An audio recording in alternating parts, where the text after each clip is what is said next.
Welcome back to Infidelity Tales Lab. We're incredibly grateful for your support. Before we begin today's tale, tell us, which city or country are you joining us from? We love connecting with our global audience. Now, let's dive into today's story. Chapter 1.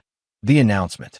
The crystal chandelier cast a warm glow over the meticulously arranged dining table at the Bayshore Club. Stanley Pierce, my father-in-law, had spared no expense for his 40th wedding anniversary celebration. Waiters in crisp uniforms navigated between guests, refilling champagne flutes and serving appetizers on silver platters. The air was thick with expensive perfume and forced laughter. I adjusted my tie, feeling it tighten around my neck like a noose. 5 years of marriage to Olivia Pierce Sullivan had taught me one thing. These family gatherings were performances, not celebrations. "You're awfully quiet tonight, Alex," my mother-in-law Beatrice commented, her diamond earrings catching the light as she tilted her head. "Something on your mind?" "Just taking it all in," I replied with a practiced smile.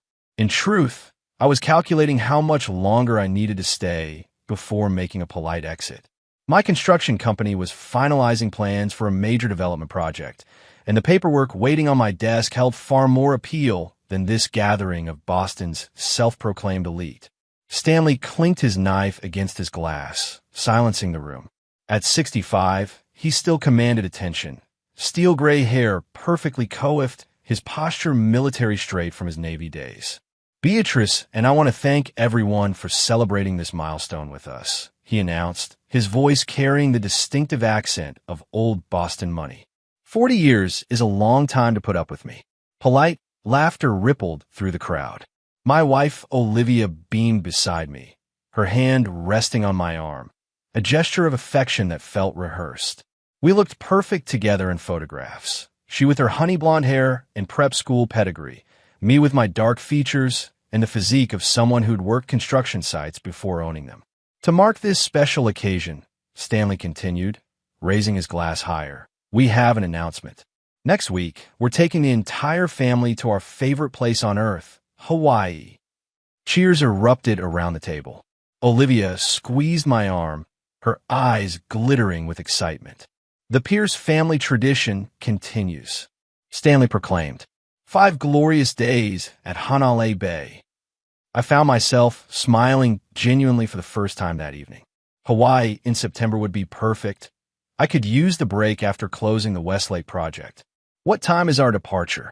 I asked Olivia excitedly, already mentally rearranging my schedule. The table fell oddly quiet. Stanley's smile remained fixed, but something shifted in his eyes. "Alex," he said slowly, setting down his glass, "I'm afraid you won't be joining us. Someone needs to stay behind and watch the children." I stared at him, certain I'd misheard. "Excuse me?" "The nanny has that week off," Beatrice chimed in smoothly. "And the children's school schedules are so important. We wouldn't want to disrupt their routines." My gaze shifted to Olivia, expecting her protest. Instead, she avoided my eyes, suddenly fascinated by the pattern on her napkin. "Olivia and I discussed it," Stanley continued, the smirk barely concealed beneath his composed exterior. "She agreed it makes the most sense for you to stay behind." The pieces clicked into place. I wasn't part of this family. I never had been. 5 years of tolerated presence at their gatherings. 5 years of condescending remarks about my background thinly veiled as jokes. 5 years of being reminded I wasn't quite good enough for a Pierce. I studied the faces around the table. Olivia's brother Nolan and his wife Victoria, her sister Charlotte and husband Preston, all watching with barely concealed satisfaction. This exclusion had been planned and approved by the entire clan. I rose slowly from my chair, placing my napkin beside my half-eaten filet mignon. "That's interesting," I said, my voice deceptively calm, "because I own the beach house you're planning to stay at." The room went completely silent. Confusion replaced smugness on their faces. "What are you talking about?" Stanley sputtered, his composure cracking. "Hanalei Bay Plantation Estate," I said. 6 bedrooms, private beach access, infinity pool overlooking the ocean. Purchased through Sullivan Holdings last spring. Olivia's head snapped up, her eyes wide with shock. "You never told me. You never asked," I replied simply. I've been renovating it for the past year. The master suite has an outdoor shower and a private lanai. I was saving it as a surprise. Stanley's face had turned an alarming shade of red. That's impossible. That property belongs to the Kanakoa Trust. We've rented it for years. Not anymore. I withdrew my phone, pulled up the property deed, and slid it across the table. I bought it when the trust dissolved last year. The rental agreement expired 3 months ago. Stanley snatched up the phone, his hands trembling slightly as he scanned the document. You're welcome to stay there, I continued pleasantly, taking back my phone. But I'm afraid I'll need to be present as the property owner. Insurance requirements, you understand. Beatrice recovered first. Alex, surely we can work something out. I've already arranged for the children to stay with my mother, I interrupted. She's looking forward to spending time with her grandchildren. I looked directly at Olivia, whose face had drained of color. Unless you prefer to stay home with them while I take the family to Hawaii, I'm flexible. The silence in the room was profound. Now, if you'll excuse me, I said, buttoning my jacket, I have an early meeting tomorrow. I nodded to the shocked faces around the table. Enjoy your dessert. As I walked out, I heard the urgent whispers begin behind me. For the first time in 5 years, I disrupted the carefully orchestrated Pierce family dynamics. But what none of them realized was that this was just the beginning. Chapter 2. Beneath the Surface. The Sullivan Construction headquarters occupied the 12th floor of a downtown high-rise, all steel, glass, and unobstructed views of Boston Harbor. I designed the space myself. Open concept, minimalist furniture, concrete floors. My employees called it industrial chic. I called it a reminder of where I came from. You look like you could use this, said Ruby McAllister, sliding a steaming mug of black coffee across my desk. At 56, Ruby had been with me since I'd opened the business in a tiny rented office with secondhand furniture. She'd watched me build an empire from nothing, and her loyalty was one of my few certainties in life. That bad, huh? I asked, accepting the coffee gratefully. You've got that look, she replied, settling into the chair opposite my desk. The one where you're running calculations behind your eyes. I smiled despite myself. The anniversary dinner was enlightening. The infamous Pierce clan strikes again. Ruby made no secret of her disdain for my in-laws. What was it this time? Someone make another charming joke about how you didn't know which fork to use at your first country club dinner. They planned a family trip to Hawaii. I wasn't invited. Ruby's eyebrows shot up. They what? Apparently, I'm needed at home to watch the children while the adults vacation. Those entitled. Ruby cut herself off, composing herself. What did Olivia say? She agreed with them. Ruby's face softened with concern. Alex, I waved away her sympathy. It's fine. I revealed I own the beach house they planned to rent. That changed the dynamic considerably. Ruby laughed, a sharp, delighted sound. Oh, to have been a fly on that wall. Her smile faded. But Alex, this isn't just about a vacation. This is about respect. I know. I swiveled in my chair to face the harbor view. Ships moved silently across the water, tiny from this height, but powerful up close. Ruby, I need you to clear my schedule for the afternoon and get Walter Burke on the phone. Your security consultant or your lawyer? Both. After Ruby left, I unlocked the bottom drawer of my desk and removed a slim black folder. Inside were surveillance reports from the past 6 months, detailed accounts of Olivia's movements, phone records, credit card statements. I'd hired the investigators after finding a strange text on her phone. My suspicions had been right. The intercom buzzed. I have Walter Burke on line 1, Ruby announced. I picked up the phone. Walter, I need everything you have on Theodore Hammond. Yes, Dr. Hammond, Olivia's therapist. I'd known for months that my wife was sleeping with her psychiatrist. What I didn't know was how deep the conspiracy went. The Hawaii trip exclusion confirmed my suspicions. This wasn't just an affair. They were isolating me from the family for a reason. After hanging up, I pulled up the security footage from her home office. The camera, disguised as a smoke detector, had captured Olivia at my computer 3 days ago, searching through my files. She'd been looking for property deeds, specifically the Hawaii estate. My phone buzzed with a text from Olivia. We need to talk about Hawaii. Dinner tonight? I typed back, looking forward to it. I'll make reservations at Lucia's. 7 p.m. The pieces were coming together. I just needed to understand what they were planning before I dismantled their entire scheme. That evening, Lucia's was packed with the usual Friday crowd. The maitre d' escorted us to a corner table, private, dimly lit, perfect for the conversation ahead. Olivia looked stunning in a navy dress that accentuated her blue eyes, her hair falling in loose waves around her shoulders. 5 years ago, that sight would have taken my breath away. Now I recognized it as battle armor. "You should have told me about the house," she said after we'd ordered, cutting straight to the point. "Like you told me about the family trip?" I countered. She had the grace to look embarrassed. "That was poorly handled.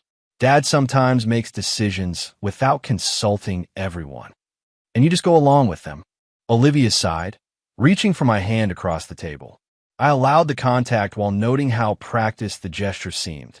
"Alex, you know how important family traditions are to the Pierces. We've been going to Hawaii every September since I was a child, and yet you were fine leaving your husband behind." "It wasn't like that," she protested. "The children need stability, and someone had to stay." "Don't," I interrupted. "Let's not insult each other's intelligence." Her eyes narrowed slightly. This wasn't going according to her script. "What exactly are you implying?" I leaned forward.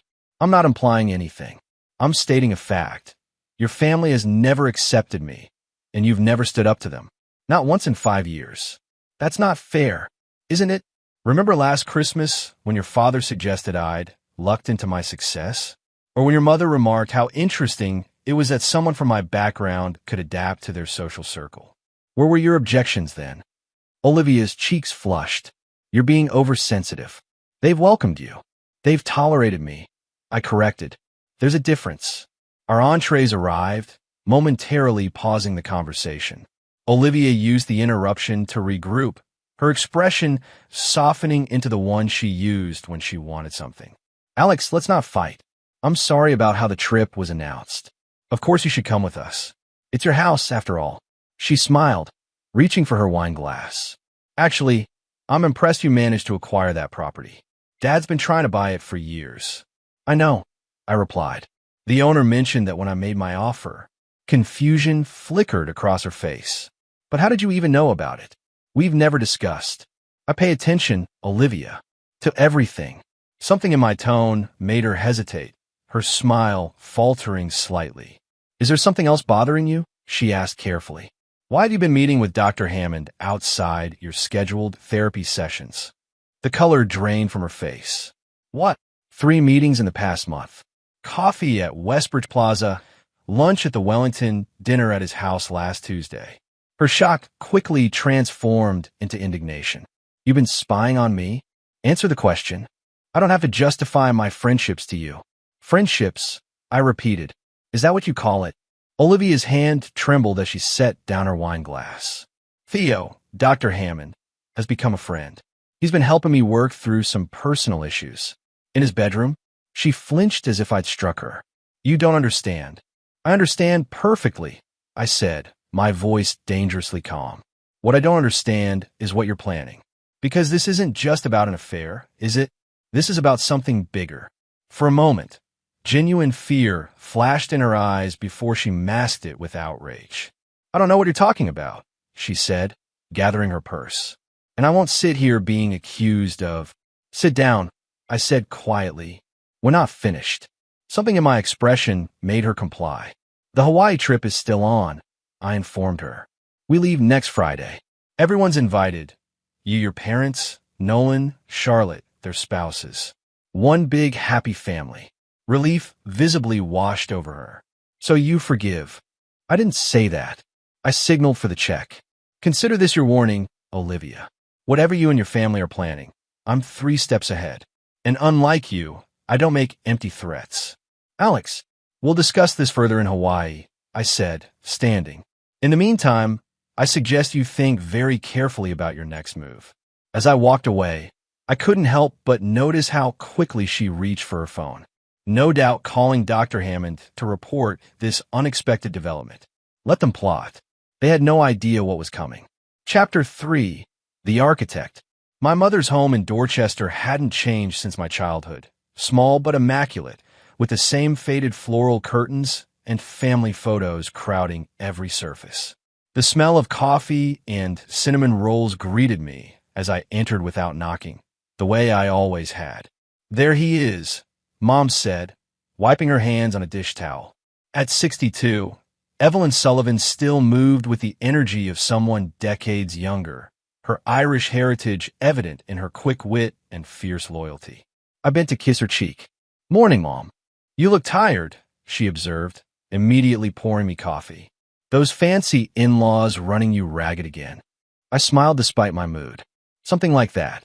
"Well, sit down and eat something before you waste away. Those designer suits don't hide how you're skipping meals." She placed a warm cinnamon roll in front of me. "Now, tell me what's really going on. You don't usually show up at 7 a.m. on a Saturday unless something's wrong." That was Mom, straight to the point. "I need advice," I admitted, breaking off a piece of roll. "Must be serious if Alexander Sullivan is asking for help," she said, settling across from me. "Is it work? The children? It's Olivia. And her family." I met her eyes. And yes, it's exactly what you've suspected all along. Mom had never warmed to Olivia, though she'd tried for my sake. She'd seen through the Pierce family charm from the beginning, recognizing the condescension beneath their polite smiles. "She's having an affair," I continued, "with her psychiatrist." Mom's expression darkened. "That unethical bastard. And her. After everything you've done for that woman and her family. It's worse than that. They're planning something. Olivia, her parents, possibly her siblings. I think they're trying to gain control of my assets." "Your company?" I nodded. "And properties. Investments. They've been pushing me to consolidate everything into joint holdings for estate planning purposes. Now I know why." Mom's eyes flashed with anger. "Those greedy, entitled..." She cut herself off, taking a deep breath. "What are you going to do?" "That's why I'm here. I'm planning something decisive, but need to know if I'm going too far." I outlined my plan, the evidence I'd gathered, the trap I was setting in Hawaii, the legal maneuvers already in motion. As I spoke, Mom's expression shifted from shock to grim approval. "Your father would have done exactly the same," she said when I finished. "He never let anyone take advantage of him, and he never left a debt unpaid. My father had died when I was 15, leaving us with little except his principles and work ethic. He'd been a construction foreman, honest, hard-working, respected by his men. I'd started working on sites at 16, learning the business from the ground up while putting myself through night school. The Pierces think their name and connections make them untouchable," Mom continued. "People like that don't change, Alex. They'll just find another way to use you if you let them off the hook. So you think I should go through with it? All of it?" She reached across the table and gripped my hand. "Listen to me. When your father died, I had people telling me to take settlements, to compromise, to not make waves when his company tried to deny his benefits. I refused. I fought them and won because it was right." Her gaze intensified. "You've built something remarkable from nothing. Don't let anyone take that from you. Especially not people who were born with everything and still want more." I squeezed her hand. "Thanks, Mom.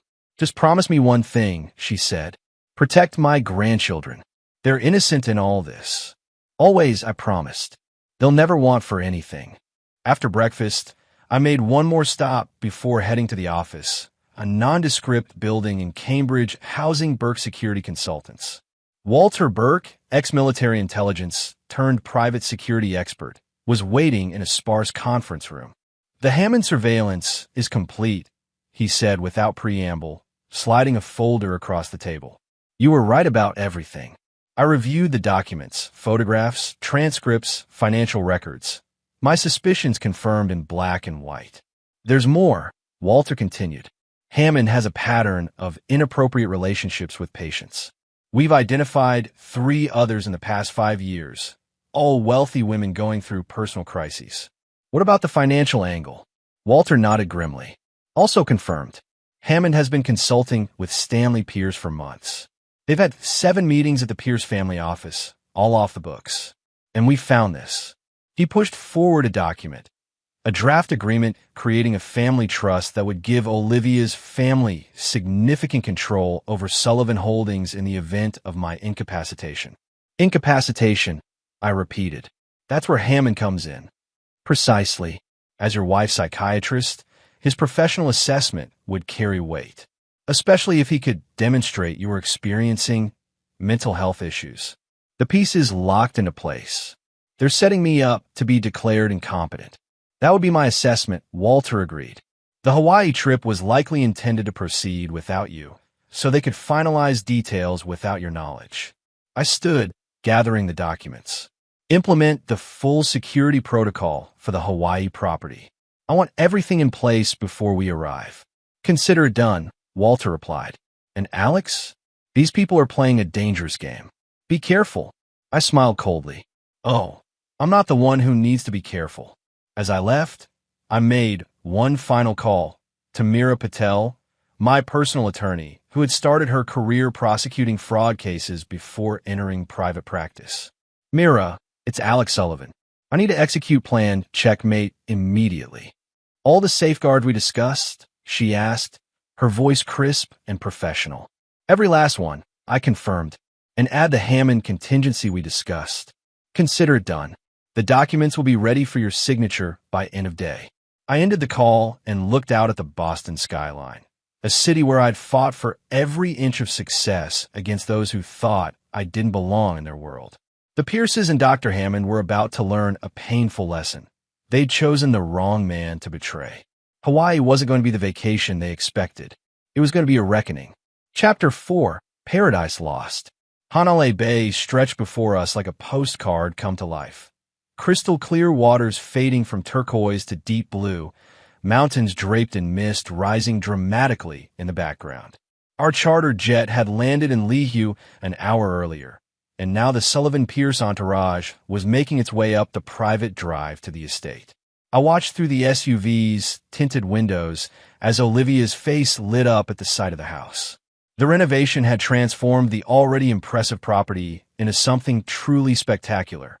11,000 square feet of island luxury perched on a cliff overlooking the bay, with a series of pavilions connected by covered walkways, all designed to maximize the breathtaking views. It's even more beautiful than I remember, she murmured, reaching for my hand. I allowed the contact, noting how her wedding ring caught the sunlight. In the seats behind us, Stanley and Beatrice were uncharacteristically quiet. They'd been subdued since boarding the plane, their usual commanding presence diminished by the revelation of my ownership of their beloved vacation spot. The power dynamic had shifted, and they were still adjusting. Wait until you see the interior, I told Olivia. I had it completely redesigned. The cars pulled up to the grand entrance, where staff stood waiting to greet us. I'd arranged everything meticulously, private chef, housekeeping, concierge service, all personally vetted by Walter Burke's team, all equipped with state-of-the-art surveillance technology disguised as ordinary objects. Alex, Stanley said as we exited the vehicles, making a visible effort to sound jovial. You've been holding out on us. This is quite the investment. One of many, I replied pleasantly. Shall we? The great room elicited gasps of appreciation. Soaring ceilings, walls of glass facing the ocean, custom furniture in soothing natural tones. The renovation had preserved the home's Hawaiian character while adding modern luxuries. A smart home system controlling everything from lighting to security, a wine cellar, a home theater, and a fitness center with ocean views. I took the liberty of assigning rooms, I announced as the staff began distributing welcome cocktails. Stanley and Beatrice, you have the West Wing guest pavilion. Charlotte and Preston, the East Pavilion. Nolan and Victoria, you're in the garden suite. And us? Olivia asked. The master suite, of course, I replied. Top floor, best view in the house. You've thought of everything, Beatrice commented, her tone suggesting this organizational skill was somehow surprising. Always, I said with a smile that didn't reach my eyes. Why don't we all get settled? Dinner will be served on the main lanai at 7. As everyone dispersed with their luggage, I noticed Stanley lingering behind, examining the property with a calculating eye. Not admiring it, but appraising it. When he realized I was watching, he quickly adopted a more casual demeanor. Impressive security system, he noted, gesturing to the discreet keypad near the entrance. Can't be too careful with a property like this, I replied. Everything is monitored 24/7. His eyes narrowed slightly. Everything, I confirmed. I'm a firm believer in protecting what's mine. In the master suite, Olivia was already unpacking, arranging her carefully selected vacation wardrobe in the walk-in closet. The room was spectacular, a private sanctuary with panoramic ocean views, an outdoor shower garden, and a lanai perfect for watching the sunset. Alex, this is magnificent, she said, genuine awe in her voice. How did you manage to keep this a secret for so long? I can be discreet when necessary, I replied, watching her reaction carefully. She paused, something flashing behind her eyes before she smiled. Well, it's the most wonderful surprise. Thank you for including everyone despite the awkwardness. Family is important, I said, echoing the phrase the Pierces use so often. Speaking of which, I invited someone to join us tomorrow. Oh, who? Dr. Hammond. I thought it might be nice to have him here. I watched her face pale, since he's practically family at this point. Theo? But why would you? I called him last week, I continued casually. He seemed quite eager to accept, something about needing a break from his practice. Olivia's hands trembled slightly as she folded a blouse. Alex, I don't think that's appropriate. He's my doctor. And your friend, I added, as he pointed out at dinner. Besides, he and your father have so much to discuss. Her head snapped up. What do you mean? Business matters, I said vaguely. They've been meeting quite regularly, haven't they? Before she could respond, my phone buzzed. I glanced at it and smiled. Excuse me, I need to take this. Why don't you finish unpacking and meet me downstairs? The view from the infinity pool is spectacular at this time of day. I stepped onto the lanai and closed the door behind me, watching through the glass as Olivia immediately reached for her own phone, fingers flying across the screen as she typed a message, no doubt warning Hammond and her father that I knew more than they'd realized. Perfect. The call was from Walter, confirming that all surveillance was active and the additional security measures were in place. The property was now a sophisticated monitoring system, capturing every conversation, every message, every move. Sir, there's something else, Walter added. We've detected unusual activity in your company accounts. Someone attempted to access your private server using Mrs. Sullivan's credentials. When? 20 minutes ago. The attempt was blocked by our security protocols. I smiled grimly. They're getting nervous. Double the monitoring on all financial channels. Already done. And sir, Hammond's flight lands at 10 a.m. tomorrow. Have someone pick him up. The friendly approach for now. That evening, dinner was a masterpiece of calculated hospitality. The chef prepared local specialties, fresh fish, tropical fruits, island-inspired cocktails, served on the lanai as the sun set spectacularly over the bay. I played the gracious host, ensuring everyone's glasses remained full as conversation flowed with artificial ease. A toast, I announced, raising my glass. To family traditions. May they continue for generations to come. Everyone raised their glasses, though I noticed the exchange of glances between Stanley and Beatrice. Olivia smiled too brightly, her nerves evident in how often she checked her phone beneath the table. So, Alex, Nolan said, breaking a momentary silence, what made you decide to buy this particular property? There must be dozens of luxury homes on the market. The question was casual, but the intent behind it wasn't. Nolan, a finance executive at a Boston investment firm, had always been the most openly dismissive of my success. I have a particular interest in properties with sentimental value, I replied. This one had been in the Kanakawa family for generations before financial difficulties forced them to sell. They were pleased it would be maintained rather than demolished for some developer's latest project. Stanley frowned. The Kanakawa family? But I dealt with a trust representative. Ah, yes. The trust was created to handle the transaction discreetly. Hawaiian families can be quite private about financial matters. I smiled, much like some Boston families. The implication hung in the air. Stanley's jaw tightened almost imperceptibly. Well, we're grateful you've shared it with us, Beatrice interjected smoothly. Such generosity after the misunderstanding about the invitation. Water under the bridge, I assured her, though everyone at the table knew it wasn't. Families should stick together. Don't you agree? The conversation shifted to safer topics, planned activities, island recommendations, reminiscences of past Hawaii trips, but the undercurrent of tension remained. I observed them all with detached interest. Olivia's forced enthusiasm, Stanley's calculating gaze, Beatrice's social orchestration, Nolan and Charlotte falling into their practiced roles in the family dynamic. They thought they were maintaining the facade.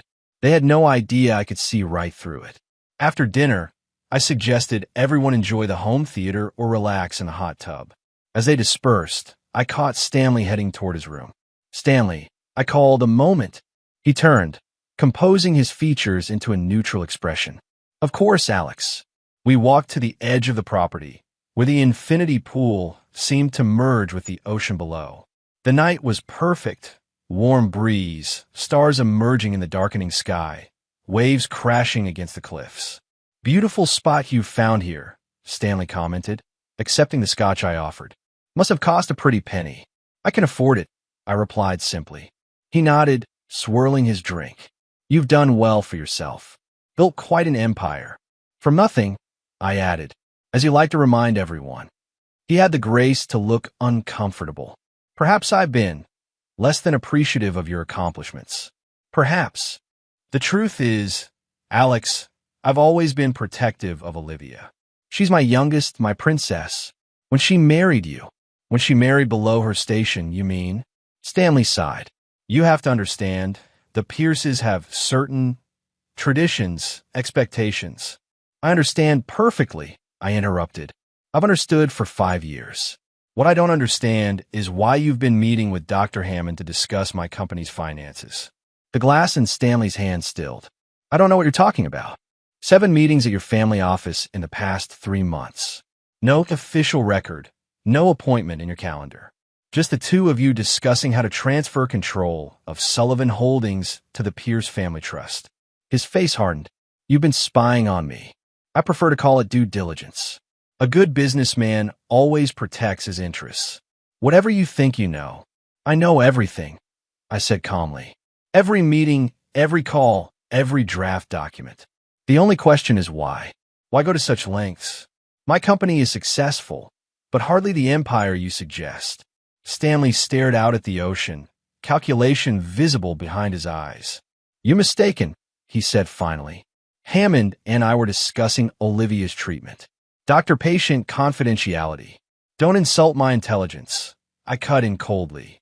"You haven't cared about Olivia's well-being since she was old enough to be a social asset." His mask slipped, anger flashing across his features. "You have no right." "I have every right," I countered. "She's my wife, and whatever game you're playing ends now." Stanley's expression shifted, the businessman emerging as he reassessed the situation. "Alex, perhaps we've gotten off on the wrong foot. I've always respected your drive, your ambition. We're not so different, you and I. Actually, we are. I built my success. You inherited yours." Before he could respond, Olivia appeared on the lanai, her silhouette backlit by the house lights. "There you are," she called. "Everyone's wondering where you've gone." "Just having a chat," I replied, not taking my eyes off Stanley. Man to man. "We'll continue this discussion later," Stanley muttered, downing the last of his scotch before plastering on a smile for his daughter. As they walked ahead of me back to the house, I noticed them exchange a look, a silent communication that confirmed everything. The Pierces were accustomed to getting their way. They'd never encountered an obstacle they couldn't overcome with money or influence. Until now, in the master suite that night, Olivia was unusually attentive, suggesting a moonlit swim, offering a massage, even initiating intimacy for the first time in months. I recognized it for what it was, damage control. "You seem tense," she murmured, her hands working my shoulders. "Is something bothering you?" "Just thinking about tomorrow," I replied truthfully. "Dr. Hammond arrival?" she asked, her fingers faltering slightly. "Among other things." She pressed a kiss to my neck. Alex, about Theo. There's nothing inappropriate between us.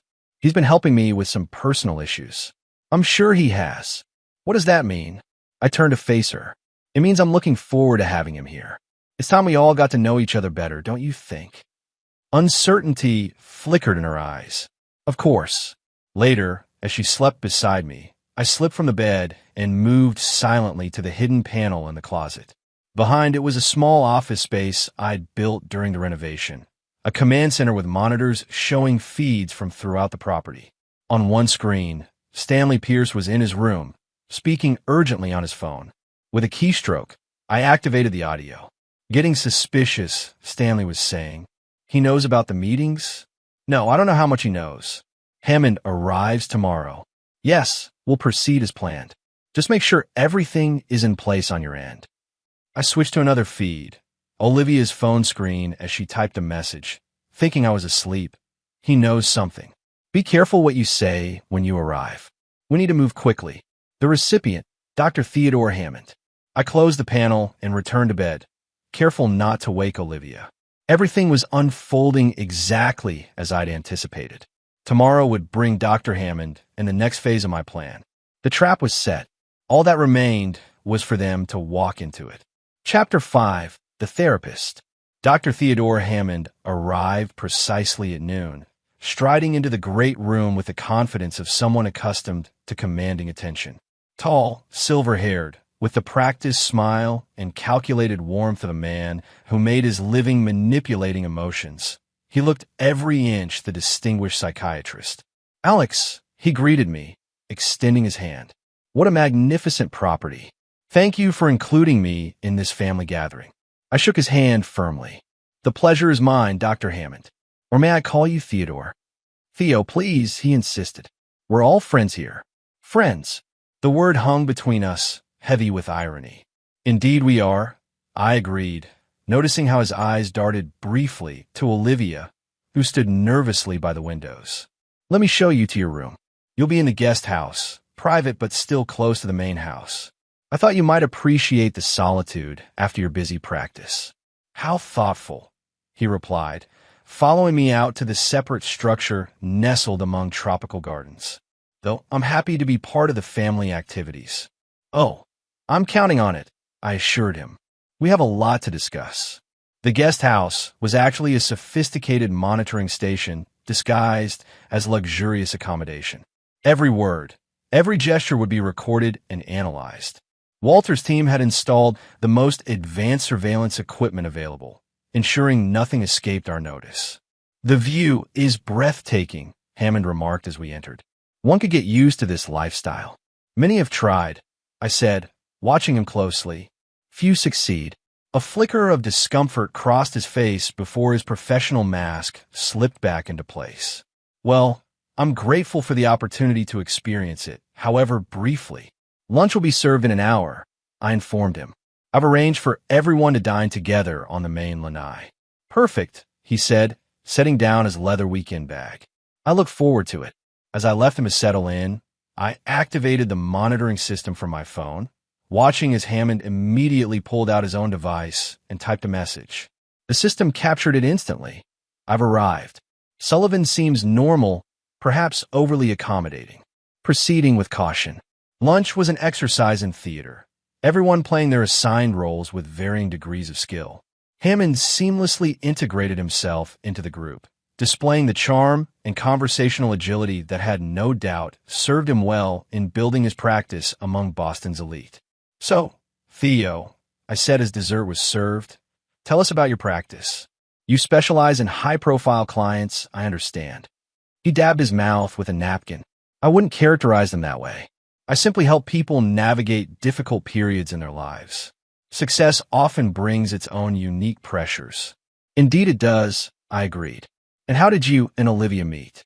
Professional referral? A momentary hesitation. Beatrice recommended me. Actually, many of my clients come through referrals. How fortunate that you could fit Olivia into your busy schedule, I commented. Weekly sessions for. How long has it been now? Almost a year.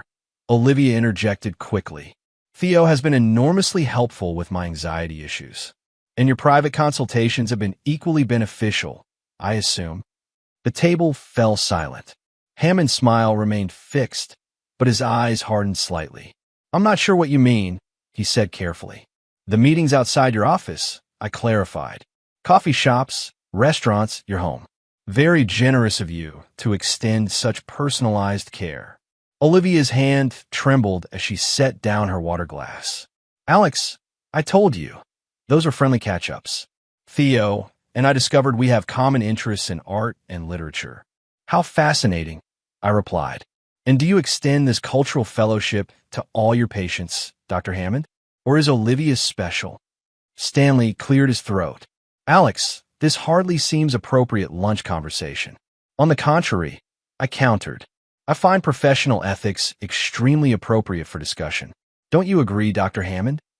Hammond's composure wavered only slightly. Professional boundaries are indeed important, but in small communities like Boston's social circle, some overlap is inevitable. I assure you, nothing improper has occurred. Nothing improper, I repeated. Like your meetings with Stanley to discuss my financial affairs? Were those within professional boundaries as well? The atmosphere shifted instantly. Hammond's face remained impressively neutral, but his knuckles whitened around his fork. I believe there's been a misunderstanding, he said smoothly. My discussions with Stanley were related to Olivia's treatment plan, which occasionally involves family consultation. Of course, I said, signaling for the staff to clear the plates. My mistake.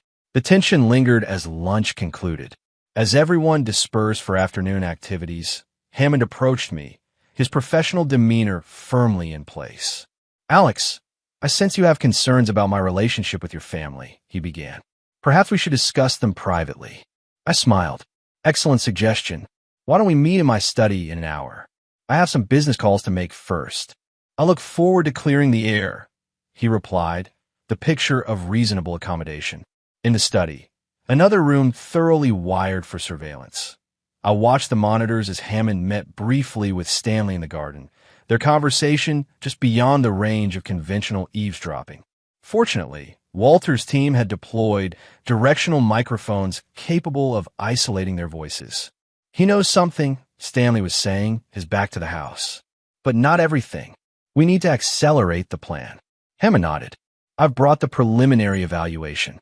With Olivia's testimony about his erratic behavior, controlling tendencies, and the financial documentation you've gathered, we have enough for the initial filing. What about the Hawaii property? If he's hidden this, what else might be concealed?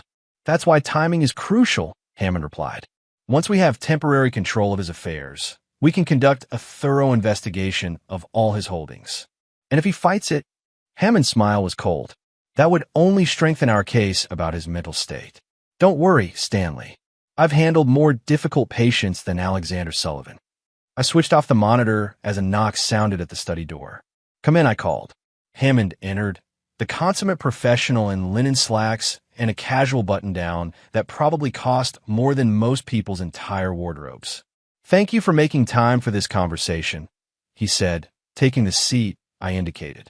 I believe clear communication is essential in resolving misunderstandings. I couldn't agree more, I replied, pouring 2 glasses of water. Clarity is exactly what I'm seeking. Then let me be direct, Hammond said, leaning forward slightly. I sense you harbor suspicions about my professional relationship with Olivia. While I understand your concern as her husband, I can assure you my treatment has been entirely appropriate, including the private meetings at your home. He didn't flinch. As I mentioned, our professional relationship has evolved to include some social elements. This is not unusual when treating individuals within certain circles, where rigid boundaries can sometimes impede therapeutic progress. And your meetings with Stanley? Were those also therapeutic in nature? Hammond hesitated, weighing his response. Family involvement can be beneficial in certain treatment protocols. Stanley has naturally been concerned about Olivia's well-being. Naturally, I echoed. And these concerns extended to my company's financial structure because I believe there's been a misinterpretation, Hammond replied smoothly. Any discussion of finances would have been in the context of reducing Olivia's stress factors. Family businesses can create unique pressures, I nodded thoughtfully. So your interest in having Olivia declared primary beneficiary of Sullivan Holdings was purely therapeutic? This time, Hammond couldn't entirely hide his surprise. I'm not sure where you've obtained that information, but in the draft petition suggesting I might be experiencing a mental health crisis requiring temporary guardianship. Was that also therapeutic? Hammond's mask slipped, just for a moment, before he regained his composure. Alex, I'm concerned about these accusations. They suggest a pattern of paranoid thinking that, frankly, raises some red flags for me as a mental health professional. Red flags? I repeated. Interesting choice of words.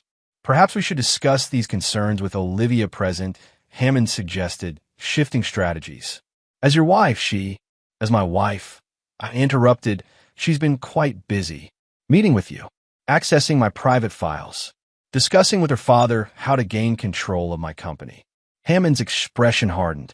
These are serious allegations, Alex. I wonder if you've considered how they might sound to an outside observer. I've considered it carefully, I assured him. I've also considered how certain other things might appear to outside observers. Your history of inappropriate relationships with female patients, for instance. The color drained from Hammond's face. That's completely false. Is it? Carolyn Westfield might disagree, as would Rebecca Thornton and Elizabeth Hargrove, all wealthy women going through personal crises, all former patients, all relationships that violated the Massachusetts Board of Registration in Medicine's ethical guidelines. Hammond stood abruptly. I don't know what game you're playing, Sullivan, but making false accusations against a licensed medical professional is dangerous territory. Not as dangerous as conspiracy, fraud, and medical malpractice, I countered calmly. Please sit down. We're not finished. Something in my tone made him comply, though tension radiated from every line of his body. What do you want? He asked quietly. The truth, I replied. The complete truth about what you, my wife, and my father-in-law have been planning. Hammond stared at me for a long moment, calculating his options. Finally, he sighed. This conversation needs to include Stanley. Oh, it will, I assured him. Very soon. But first, I want to hear your version. Consider it therapeutic. Hammond's professional facade cracked slightly, revealing the calculating man beneath. You're more formidable than they gave you credit for. A common mistake, I acknowledged. One you've all made repeatedly.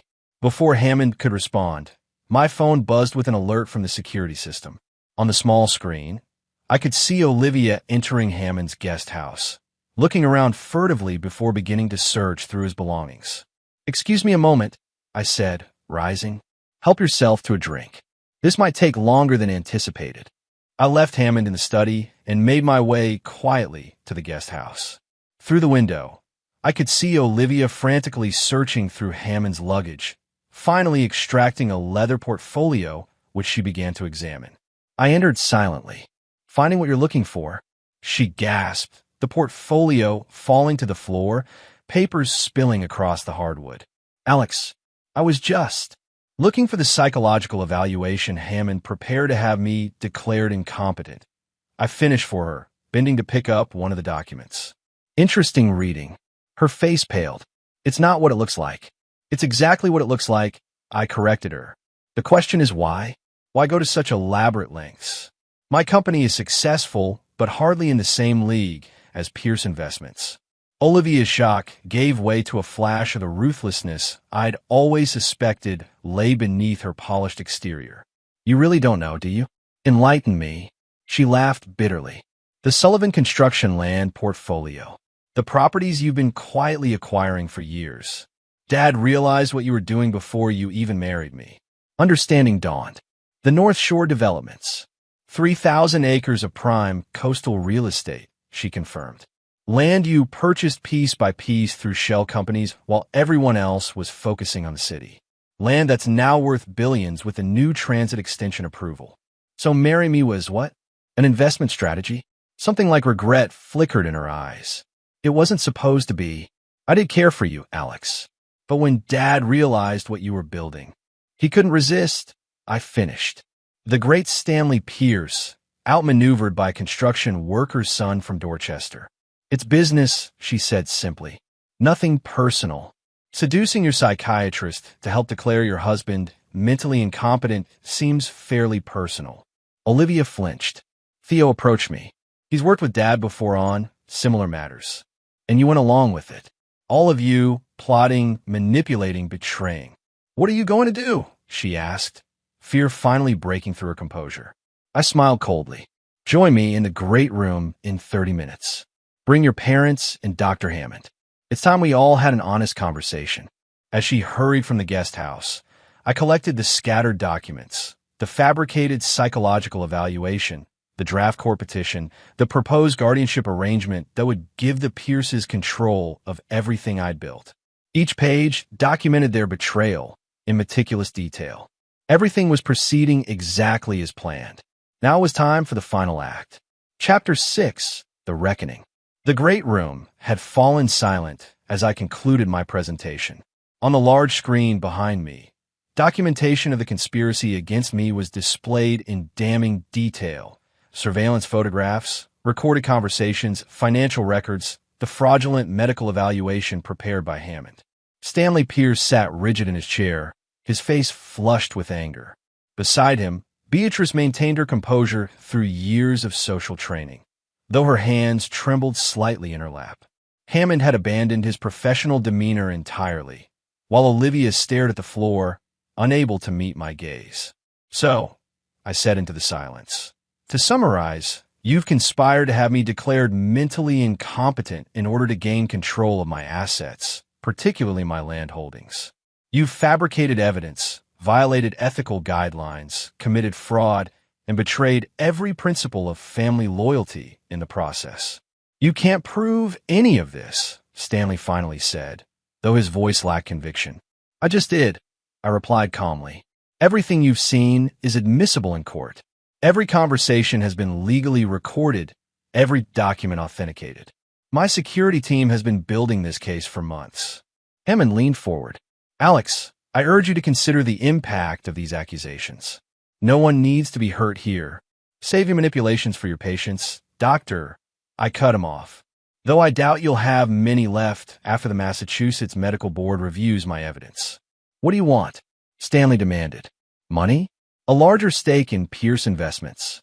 I laughed. You still don't understand, do you? I don't want anything from you. I already have everything I need. Then why this spectacle? Beatrice asked, speaking for the first time. Why bring us all here to humiliate us? I wanted you to know that I knew, I said simply. I wanted you to understand exactly who you've been dealing with all these years. The construction worker's son from Dorchester you've mocked and underestimated. The outsider who was never good enough for your family. Olivia finally looked up. What happens now? Now. I smiled. Now I show you what I've been doing while you were all plotting against me. I pressed a button on the remote, changing the display to a series of legal documents. 3 months ago, I created an irrevocable trust for my children, I explained. It contains the majority of my assets, including Sullivan Construction and all property holdings. The trust is managed by an independent board of trustees with clear instructions that neither Olivia nor any member of the Pierce family can ever serve as trustees or beneficiaries, except for my children. Stanley's face darkened. You can't do that. I already have. It's done. I changed the display again. As for Sullivan Holdings, the parent company that owns this property and other personal assets, I've transferred 49% ownership to my mother, with the remaining 51% held in a separate trust with myself as the sole trustee. Again, completely legal and completely irreversible. Beatrice turned to her husband. Stanley, is this possible? Before he could answer, I continued. Additionally, I've filed formal complaints against Dr. Hammond with the medical board, including evidence of his inappropriate relationship with Olivia and his ethical violations in conspiring to have me falsely declared incompetent. Hammond paled. You're destroying my career. You did that yourself, I replied without sympathy. Actions have consequences. I turned to Stanley. As for Pierce Investments, I've forwarded documentation of your involvement in this conspiracy to the Securities and Exchange Commission. They're particularly interested in how you've been using client funds to finance personal vendettas. You bastard, Stanley hissed. This will ruin us. Possibly, I acknowledged. Though probably not. People like you tend to land on your feet. But your reputation will never recover, and that matters more to you than money ever could. I faced Olivia lastly. And you. The divorce papers have already been filed. You'll receive exactly what the prenuptial agreement stipulates. Nothing more, nothing less. The children will remain with me, with reasonable visitation rights for you, provided you seek legitimate psychological treatment. Tears filled her eyes. Alex, please. We can work this out. There's nothing to work out, I said coldly. It's over. All of it. And the Hawaii trip? Beatrice asked, ever practical, even in disaster. What was the point of bringing us here? I wanted you to see what you tried to take from me, I replied. I wanted you to enjoy paradise one last time before I took it away. You're throwing away your marriage, Olivia said desperately. Think of the children. I have thought of nothing else, I interrupted. They'll grow up knowing their father stood his ground, but he didn't allow himself to be used or discarded. Stanley was regaining his composure, the businessman resurfacing. This isn't over, Sullivan. You've made powerful enemies. Actually, it is over, I contradicted him. But don't worry, you don't have to leave immediately. The staff will prepare breakfast tomorrow before your departure. The jet will be ready at noon to return you to Boston. As I turned to leave, Olivia called after me. Where will you go? I paused at the doorway. I'm staying. This is my house, after all. Enjoy your last night in paradise. In the master suite, I packed Olivia's belongings efficiently, moving them to one of the guest rooms. When I finished, I stepped onto the lanai, breathing in the ocean air as the sun began to set over Hanalei Bay. The beauty of the moment contrasted sharply with the ugliness of human betrayal I'd just exposed. My phone buzzed with a message from Walter, all legal actions executed as planned. Surveillance continuing. Standing by for further instructions. I typed back, proceed as discussed. No changes. Another message arrived, this one from Ruby. Just got confirmation that the medical board received our complaint against Hammond. They're moving quickly. Everything was falling into place. The Pierces and Hammond would return to Boston to find their carefully constructed lives beginning to unravel. Not a dramatic implosion. I wasn't interested in theatrics, but a steady, inexorable dismantling of the power and reputation they valued above all else. A soft knock at the door interrupted my thoughts. I opened it to find Hammond standing there, his arrogance replaced by desperation. 5 minutes, he said. That's all I ask. I considered turning him away, but decided against it. 5 minutes. He entered cautiously, remaining near the door. The complaint to the medical board. If it proceeds, I'll lose everything. Yes, I can help you, he offered quickly. I have information about the Pierces, about Stanley's business practices. Things you could use. I smiled coldly. You misunderstand the situation, doctor. I don't need your help. I don't need anything from any of you. Then why let me in at all? He asked. Curiosity, I replied honestly. I wanted to see if there was anything human beneath your professional facade. Any recognition of the harm you've caused, not just to me, but to other patients who trusted you. Hammond's expression hardened. You think you're better than us. The self-made man with his principles intact. But you're just as ruthless, just as calculating. The difference, I said quietly, is that I never pretended otherwise. Now your time is up. After he left, I returned to the lanai, watching the stars emerge over the ocean. In the morning, they would all be gone, returning to Boston to face the consequences of their actions. The divorce would proceed, the complaints would be investigated, the trust arrangements would stand. I had won completely and utterly. Yet victory felt hollow in the face of such comprehensive betrayal. My phone rang, my mother's number. It's done, I told her without preamble. They're leaving tomorrow. And you? She asked. What will you do now, Alex? I looked out at the darkening sky, considering her question. I'm going to stay here a while, clear my head, then come home and rebuild what matters. The children will need you more than ever. I know, I said softly. They'll always have me. That's something the Pierces never understood, what real family means. After we hung up, I remained on the lanai until the house fell silent. In rooms throughout the property, The Pierces and Hammond were facing the ruins of their conspiracy. By morning, they would be gone, and I would begin the process of rebuilding my life, stronger, wiser, and entirely on my own terms. The house they had coveted would remain mine, and so would everything else I had built. Chapter 7. Scorched Earth. 3 months after the Hawaii confrontation, Boston was firmly in autumn's grip. Trees in the public garden blazed with color, and the morning air carried a crisp chill that hinted at the winter to come. I sat in my office, reviewing the quarterly reports for Sullivan Construction while monitoring developments in what the local business press had dubbed the Pierce implosion. Ruby entered without knocking, as was her habit, and placed a Boston Globe on my desk. "Thought you might want to see this," she said, tapping a headline. "Medical Board revokes Hammond's license." I scanned the article, which detailed the board's unanimous decision following their investigation into multiple ethics violations. Hammond's inappropriate relationships with patients, including Olivia, featured prominently in their findings. "That's one down," Ruby commented, settling into the chair opposite my desk. "How are you holding up?" "I'm fine," I replied automatically. Ruby gave me a skeptical look. "You're working 16-hour days, you've lost weight, and you haven't taken a day off since Hawaii. That's not fine." I sighed, pushing the newspaper aside. "The children need stability. The company needs attention. The divorce proceedings are complicated, and you need to breathe," she countered. "When was the last time you saw your mom? Or did something just for yourself?"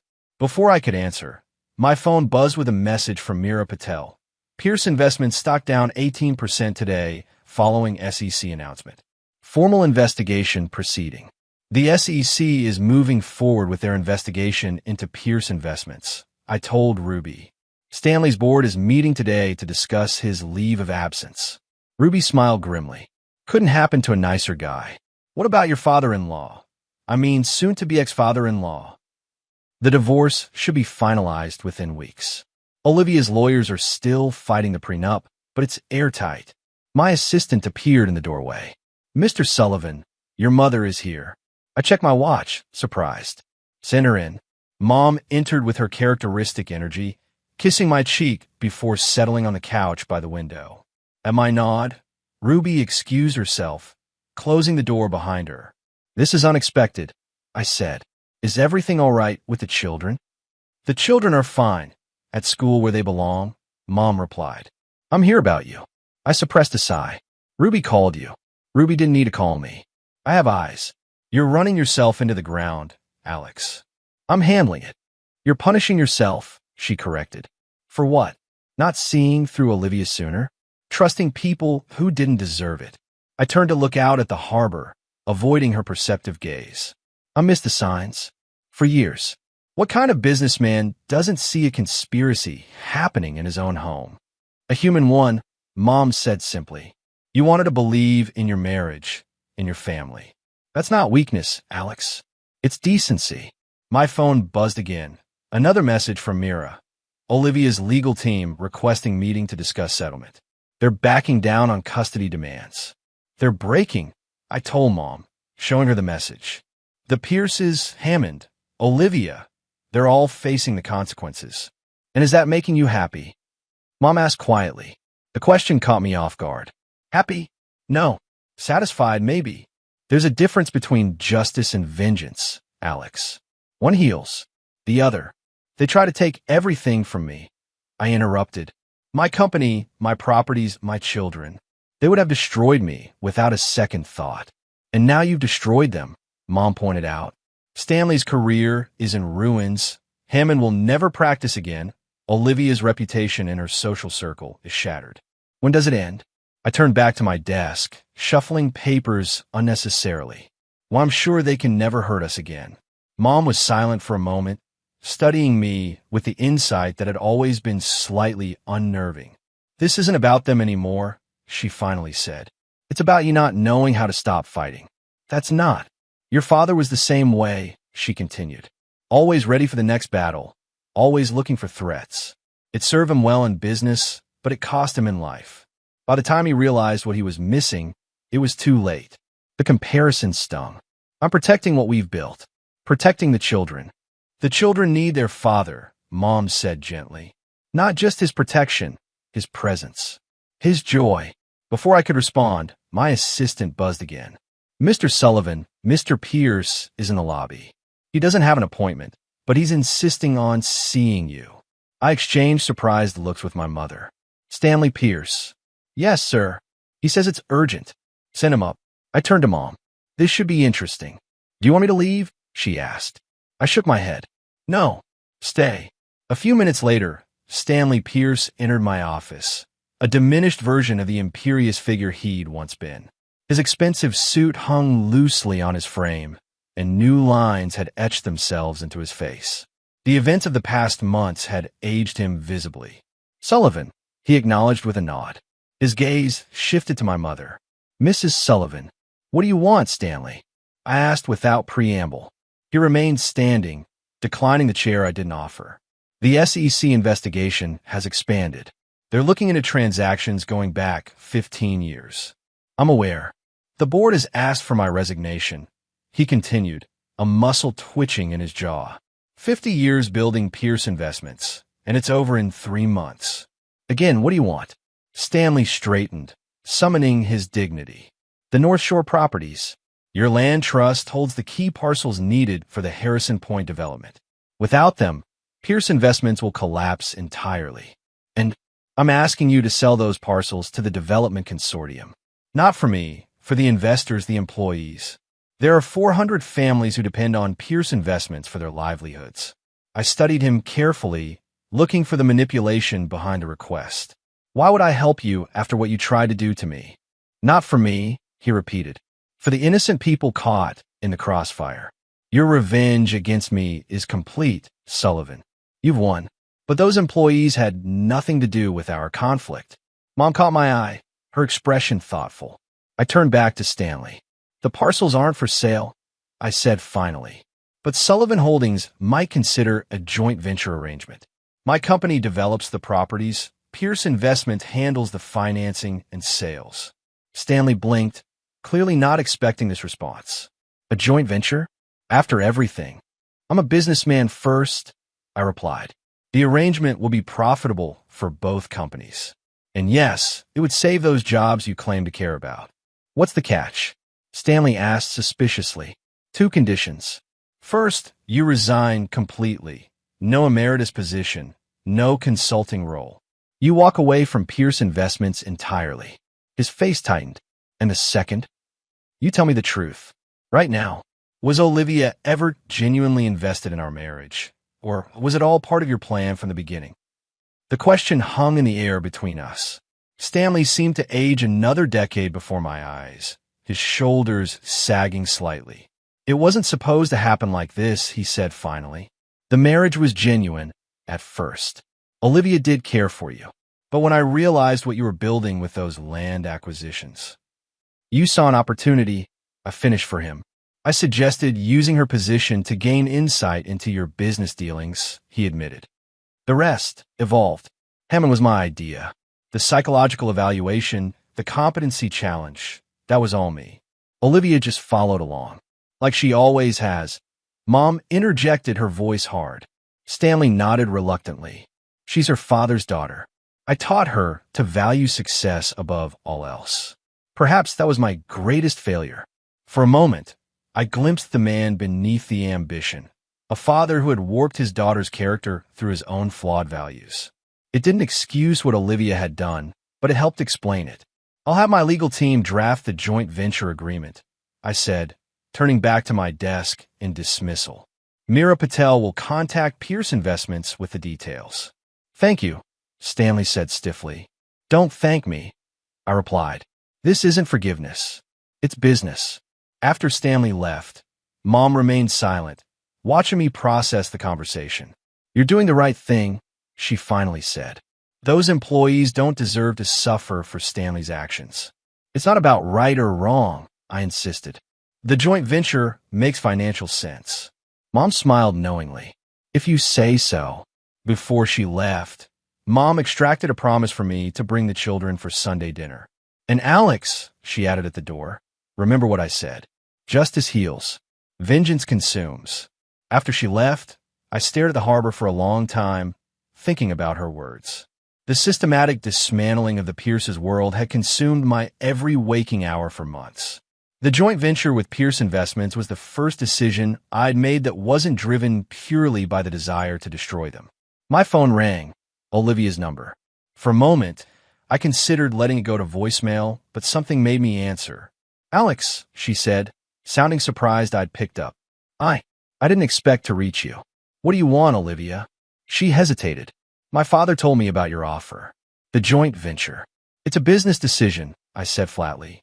"I know," she replied, "but it's more than we deserve after what we try to do to you." I remained silent, offering no contradiction. "The children miss you," she continued. "They say you're always working now, even on your days with them." The observation stung because it contained truth. "Is there a point to this call?" "I'm seeing someone," she said after a pause. "A real therapist this time. Someone who's helping me understand what I did. Why I did it. Good for you. I know you'll never forgive me," Olivia continued, her voice catching. "I wouldn't expect you to, but I wanted you to know that I regret my actions. Not because they failed, but because they were wrong." I closed my eyes, suddenly tired. "Is that all?" "Yes," she whispered. "That's all." After hanging up, I buzzed Ruby. "Cancel my afternoon meetings. I'm taking the rest of the day off." Ruby appeared in the doorway, surprise evident on her face. "Did I hear that correctly?" "You did," I confirmed, gathering my coat. "I'm going to pick up my children from school. We're going to the aquarium, and then for ice cream." Ruby smiled. "About time." As I drove toward the children's school, I realized Mom was right.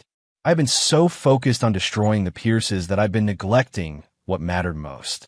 The vengeance had served its purpose. Justice had been delivered. Now it was time to heal, to rebuild, to focus on the future rather than the past. The Pierces would never again have the power to hurt me or my family. I made sure of that, but I didn't need to personally oversee every moment of their downfall. Some battles were won simply by walking away. As I pulled up to the school, I saw my daughter's face light up as she spotted my car. She tugged her brother's hand, pointing excitedly. Their unrestrained joy at this unexpected appearance pierced through the armor I'd built around myself. In that moment, I understood what true victory looked like. Not the systematic destruction of my enemies, but the preservation of what they had tried to take from me, my family, my integrity, my capacity for joy. The war was over. Now came the harder part, peace. Chapter 8, Reconstruction. The grand opening of Harrison Point drew Boston's business elite despite the December chill. Under heated tents with views of the shoreline, investors and media representatives gathered to celebrate what the Boston Business Journal had called the most ambitious development project in New England history. As I circulated through the crowd, accepting congratulations and fielding questions, I caught sight of Nolan Pierce across the tent. Our eyes met briefly before he looked away, discomfort evident in his posture. Unlike Stanley, who had retreated to Florida following his resignation, Nolan had remained with Pierce Investments, working under the new leadership to salvage what remained of the company's reputation. "Quite the triumph," commented Walter Burke, appearing at my elbow with 2 glasses of champagne. He offered me one. "6 months ago, Pierce Investments was trying to take everything from you. Now they're your junior partners in the biggest development project on the East Coast." I accepted the champagne. Business makes for strange bedfellows.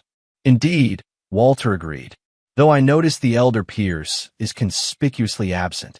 "Part of our arrangement," I explained. "Stanley has no connection to this project or the company that bears his name." Walter nodded approvingly. "Clean break. Smart." I gestured toward the architectural renderings displayed on easels throughout the tent. "What do you think of the final design?" "Impressive," Walter said, studying the images. "Sustainable, community-focused, integrated with a natural landscape. Not the typical luxury development I expected." "That was my requirement," I said. If Sullivan Construction was going to be associated with this project, it needed to reflect our values. "Values?" Walter repeated with a hint of amusement. Not a word often heard in development circles. "Maybe it should be," I countered. "Profit and principle don't have to be mutually exclusive." Walter's gaze shifted over my shoulder. Speaking of principals, your ex-wife just arrived. I turned to see Olivia entering the tent, elegant in an understated gray suit that contrasted sharply with the flashier styles of her social circle. The divorce had been finalized 2 months ago, and this was the first time we'd appeared at the same event since then. "Excuse me," I told Walter. "I should say hello." As I approached, Olivia's composed expression flickered with uncertainty. "Alex," she greeted me. "Congratulations on the project. Everything looks remarkable." "Thank you," I replied. "I'm surprised to see you here. Nolan invited me," she explained. "I hope that's not a problem." "It's a public event," I said with a shrug. "How have you been?" Something like gratitude crossed her face at this small courtesy. "I'm managing. The therapy is challenging but necessary. And you? The children say you've been more present lately." "I'm trying," I admitted. "Work will always be important, but I'm learning to balance it better." An awkward silence fell between us. 5 years of marriage and months of betrayal creating a gulf too wide to bridge with small talk. "I heard about the community center you're building as part of the development," Olivia said finally. "And the affordable housing component. That wasn't in the original Pierce plans." "No, it wasn't. It's a good change," she offered. "The kind of project that makes a real difference." Before I could respond, Mira Patel approached us. "Alex, the mayor has arrived. He's asking to speak with you." "Of course," I said, nodding to Olivia. "If you'll excuse me." "Actually," Olivia said quickly, "I was hoping we could schedule a time to talk about the children's holiday arrangements. With Christmas coming up." "Call my assistant," I replied, already turning away. "She'll find a time that works." The mayor's speech praised the Harrison Point development for its innovation, job creation, and commitment to sustainability. As the nominal host, I gave brief remarks emphasizing community integration and environmental responsibility. The applause was enthusiastic, though I noticed Nolan's was perfunctory at best. Later, as the event wound down, Nolan approached me at the bar. "Sullivan," he acknowledged stiffly. "Quite the spectacle you've orchestrated." "Just good business," I replied. "How are things at Pierce Investments?" His expression tightened. "Stabilizing. No thanks to your SEC investigation." "The investigation was entirely of your father's making," I reminded him. "Actions have consequences." "So, I've observed," Nolan said dryly. "Father in exile, Hammond disgraced, Olivia divorced. You've been nothing if not thorough in your retribution." I studied him thoughtfully. "You knew what they were planning, didn't you? The competency challenge, the asset seizure, all of it." Nolan shifted uncomfortably. "I was aware of discussions."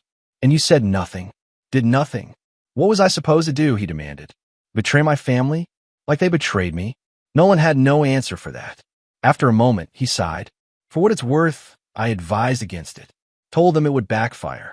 "Smart of you," I acknowledged. "Not moral, but smart." He flushed slightly. "We can't all be paragons of virtue, Sullivan. Some of us just try to survive our families." There was something raw in this admission that gave me pause. For the first time, I considered what it must have been like growing up under Stanley Pierce's influence. The constant pressure, the conditional love, the lessons in ruthlessness presented as business acumen. "Fair enough," I conceded. "How's your father adjusting to retirement?" Nolan laughed bitterly. "About as well as you'd expect. He calls daily with suggestions for the company. Mother says he's driving the household staff to rebellion." "And Dr. Hammond?" "Left the country, from what I hear. Some wellness center in Switzerland where they don't look too closely at licensing issues." I nodded, having already received this information from Walter's sources. "And your sister?" "Charlotte." Nolan seemed surprised by the question. "Thriving, actually. With father's influence diminished, she's finally pursuing that environmental law degree she always wanted. Turns out she is quite the mind when not being stifled by paternal expectations." This was news to me. During our marriage, Charlotte had always seemed the most Pierce-like of the siblings. Perfectly groomed, unfailingly proper, rarely expressing an original thought. "People can surprise you," I commented. "Indeed they can," Nolan agreed, glancing around the tent. "Like this development. Not at all what father envisioned, but arguably better. The community focus has generated positive press we desperately needed. The Sullivan touch, I said with a hint of irony. The Sullivan touch, he echoed. Who would have thought we'd end up here after Hawaii? The mention of Hawaii brought a sudden chill to the conversation. Memories of betrayal still too raw. If you'll excuse me, I said, setting down my glass. I need to check in with the project manager before heading out. As I walked away, Nolan called after me. Sullivan. I paused, turning back. For what it's worth, I'm sorry. About all of it. I studied him for a moment, searching for insincerity and finding none. Noted, I said finally, and continued on my way. Outside, away from the heated tents, the December air was bracing. I stood for a moment looking out over the development site. Acres of prime coastal land that would soon transform into a thoughtfully designed community. Not just luxury homes for the wealthy, as Stanley had planned, but a mixed-use development with affordable housing, public spaces, and environmental protections for the shoreline. My phone buzzed with a message from Mom. Children fed and homework done. Emma wants to know if you'll be home in time to read her story. I smiled, typing back, on my way. Tell her to pick a short one. As I walked to my car, I reflected on the strange turns of the past year. The betrayal had been complete, the vengeance swift and calculated. Yet here I was, partnered with Pierce Investments in a project that would define both our companies for decades to come. Business made for strange bedfellows indeed. At home, a new home in a different neighborhood with no memories of Olivia. I found Emma waiting in her pajamas, book in hand. At 8, she had my dark hair and her mother's blue eyes, along with a determination that was entirely her own. You're late, she informed me gravely. The mayor is very talkative, I explained, sitting on the edge of her bed. What are we reading tonight?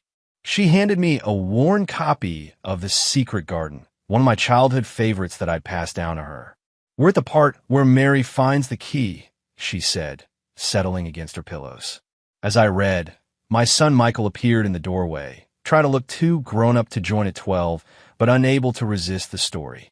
He slowly edged into the room, eventually sitting at the foot of Emma's bed. Is the garden really magic? Emma asked when I paused between chapters. What do you think? I countered. She considered this seriously. I think it's not magic like spells and wands. It's magic like making things better that were broken.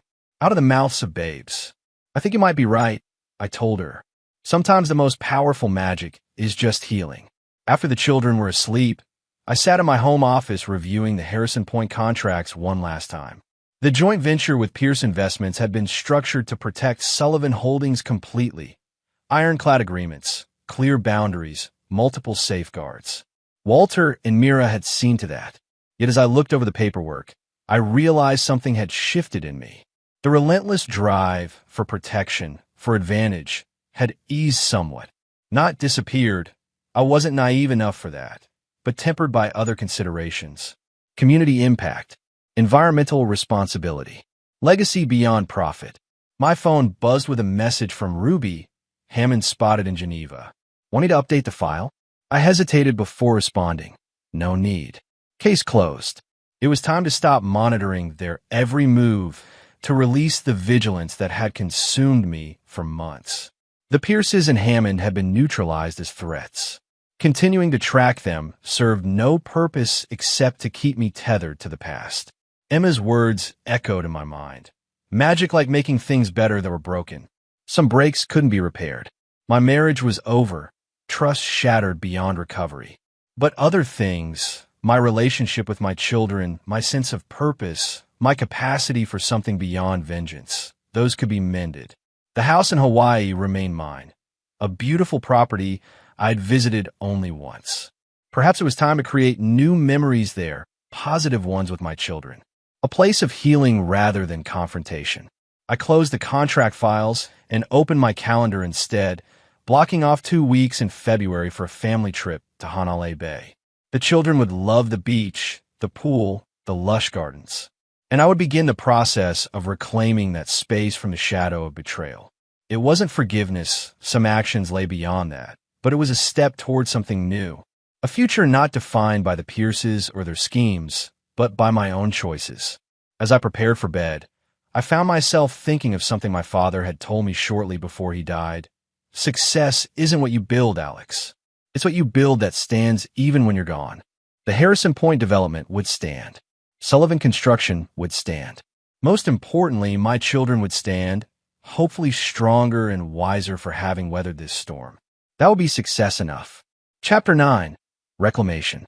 1 year to the day after the Hawaii confrontation, I stood on the lanai of the Hanalei Bay house, watching Emma and Michael splash in the infinity pool. The property had been transformed, not physically, as the renovation had already made it perfect, but energetically. What had once been the site of betrayal and confrontation was now filled with children's laughter and new memories. "They're loving it here," Mom observed, joining me with 2 glasses of iced tea. Michael's even put down his video games willingly. I smiled, accepting the drink. The ocean tends to have that effect. "And you?" she asked, studying my face. "How are you doing with being back here?" I considered the question honestly. Better than I expected. The good memories are starting to outweigh the bad ones. "Time helps," she said simply. "So does perspective." We watched the children in comfortable silence. Michael, showing unexpected patience, was teaching Emma how to dive, demonstrating the proper form before offering encouragement for her hesitant attempts. "You've done well with them," Mom said softly. "Through everything, they've stayed secure, confident. That's no small achievement." "I had a good example," I replied, squeezing her hand. "A parent who put their child first, no matter what." My phone buzzed with a message. Normally, I would have ignored it on vacation, but the sender made me pause. Nolan Pierce. Harrison Point Phase 1 fully sold. Phase 2 pre-sales exceeding projections by 38%. Board meeting tomorrow to discuss expansion options. Your input requested. Interesting. The joint venture with Pierce Investments had proven remarkably successful, surpassing even my optimistic projections. What had begun as a strategic move to salvage jobs while maintaining control had evolved into a genuinely profitable partnership. "Work?" Mom asked, noting my expression. "Pierce Investments," I confirmed. "The development is exceeding expectations." "And how does that feel? Working with them after everything?" I consider the question. Surprisingly straightforward. Business is business. The structures we put in place protect everyone's interests. "And Stanley? Has he accepted his exile?" "Grudgingly," I replied. "He started some consulting firm in Palm Beach. Small scale, nothing like his former influence. Keeping busy, from what I hear." Mom nodded thoughtfully. "And Olivia?" The children mentioned she's dating someone. "A professor at Boston College," I confirmed. "History department. Seems decent enough from the background check." Mom raised an eyebrow. "You ran a background check on your ex-wife's boyfriend?" "Habit," I admitted, but a less thorough one than I might have done 6 months ago. She laughed. "Progress, I suppose." My phone buzzed again. Ruby this time. Dr. Levine called to confirm tomorrow's session with the children. "Should I reschedule due to your vacation?" Dr. Sarah Levine was the child psychologist who had been working with Emma and Michael since the divorce. Unlike Hammond, she was ethical, straightforward, and genuinely invested in her patients' well-being. I typed back, "No need to reschedule. We'll be back in time. Flight lands at 2 p.m. "Everything okay?" Mom asked. "Just confirming the children's therapy appointment," I explained. "It's been helping them process everything." "And what about you?" she pressed. "Any processing of your own happening?" I smiled wryly. "Subtle, Mom." "I'm serious," she insisted. "You've taken care of business, taken care of the children, taken care of legal matters. But what about Alex Sullivan the man, not the CEO or father?" It was a fair question, one I'd been avoiding. The past year had been focused entirely on external concerns, protecting my assets, securing my children's future, rebuilding my company's direction. I'd given little thought to my own emotional recovery. "I'm getting there," I said finally. "One step at a time." Mom seemed satisfied with this answer, however vague. "Well, this is a good step," she said, gesturing to the beautiful setting around us. Reclaiming spaces, creating new memories. That evening, after the children were asleep, I sat alone on the lanai, nursing a glass of whiskey and watching the moonlight on the water. The house was peaceful now, cleansed of the tension and betrayal that had filled it a year ago. My phone rang, a number I didn't recognize with a Swiss country code. Sullivan, I answered cautiously. It's Hammond, said the voice on the other end. Theodore Hammond. I nearly hung up, but curiosity kept me on the line. What do you want? To apologize, he said, surprising me, for my role in what happened. It was unethical, unprofessional, and deeply wrong. Why now? I asked, suspicion evident in my tone. I've been in treatment, he explained. Real treatment, not the kind I pretended to provide. Part of my recovery is making amends where possible. Convenient timing, I observed. Your license revocation appeal hearing is next month, isn't it? Hammond sighed. Yes, but that's not why I'm calling. Whether you believe me or not, I needed to acknowledge the harm I caused. What Stanley and I planned, it was unconscionable. And Olivia, was she just a pawn in your game? There was a pause before he answered. No, that was a separate mistake. Equally unethical, but not initially part of Stanley's plan. Initially, I repeated. Things escalated, Hammond admitted. One ethical breach led to another, then another. Before I knew it, I'd violated every principle I claimed to uphold. I swirled the whiskey in my glass, considering his words. Why should I care about your moral awakening, Hammond? You shouldn't, he replied simply. This call isn't for your benefit. It's for mine. Part of facing what I've done. But if hearing this provides you any closure, I'd consider that a small positive in a sea of negatives. Despite myself, I was struck by the apparent sincerity in his voice. What happens after your appeal?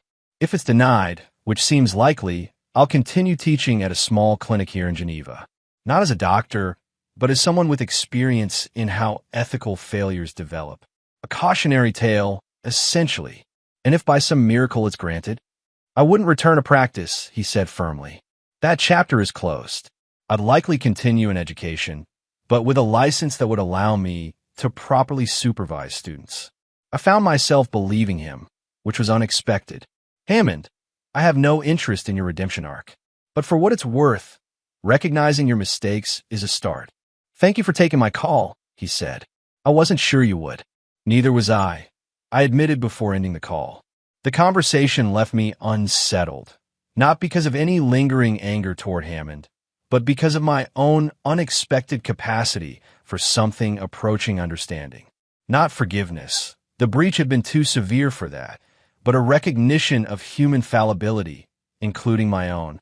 The next morning, as we prepared to return to Boston, I took one last walk along the beach alone, considering the path forward. The revenge had been necessary, a clear message that I could not be manipulated or controlled. But the energy it required had served its purpose. It was time to direct that focus elsewhere.